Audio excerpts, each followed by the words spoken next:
আলামিন আপনার আমার নবী মুহাম্মদুর রাসূলুল্লাহ সাল্লাল্লাহু আলাইহি ওয়াসাল্লামকে পাঠিয়ে দিয়েছেন। এটা আমাদের জন্য বিশাল বড় একটা অনুগ্রহ, একটা দয়া। আল্লাহ পাক বলেছেন, লাকাদ মান্নাল্লাহু আলাল মুমিনিনা ইয বাআসা ফীহিম রাসূলাম মিন আনফুসিহিম।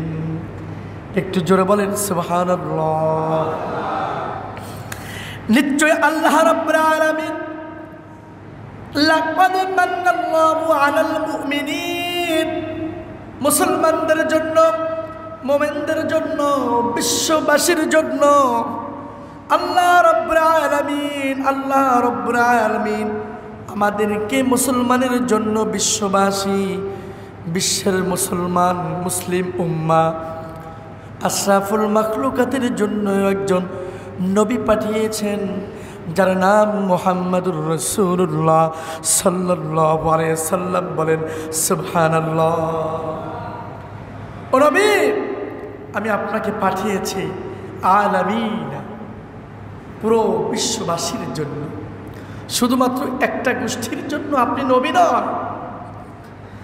আপনাকে যে আমি পাঠাইছি শুধুমাত্র একজনের জন্য নয়, একটা গোষ্ঠীর জন্য নয়। বন্ধুরা আমার, আল্লাহর নবী বলেছেন, আমি হলাম শেষ নবী। মা কানা মুহাম্মাদুন আবা আহাদিন মিন রিজালিকুম ওয়ালাকিন রাসূলুল্লাহি ওয়া খাতামান নবিয়্যিন। আল্লাহ রাব্বুল আলামিন এই আয়াত নাজিল করে দিয়ে নবুয়তের দপ্তরটা কেটে দিয়েছেন, নবুয়তের মোহর মেরে দিয়েছেন। আর নবী আসবে না, ওয়া খাতামান নবিয়্যিন খতম করে দিয়েছেন। নবী আর পৃথিবীর জমিনে আসবে না।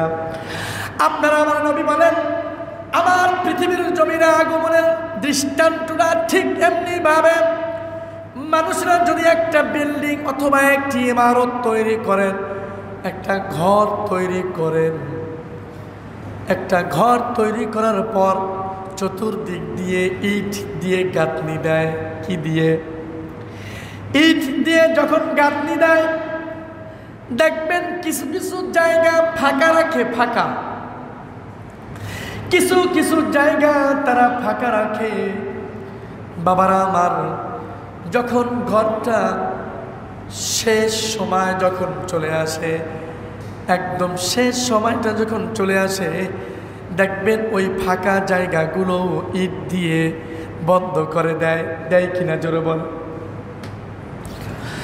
আপনারা আমার নবী বলেন, আমার আগমন ঠিক তেমনি ভাবে আল্লাহ রাব্বুল আলামিন বিভিন্ন সময় নবীদেরকে পাঠিয়ে দিয়েছেন। নবীদেরকে পাঠিয়ে দিয়ে তাম পৃথিবীকে আল্লাহ রাব্বুল আলামিন একটি ঘরের মতন বানিয়ে চতুর্দিক দিয়ে নবীদের দিয়ে একটা গাঁথনি দিয়েছেন, ইটের গাঁথনি দিয়েছেন।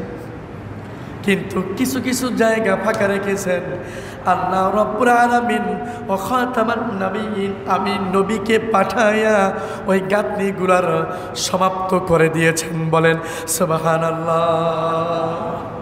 শেষ, আর কোন নবী পৃথিবীর জমিনে আসবে না।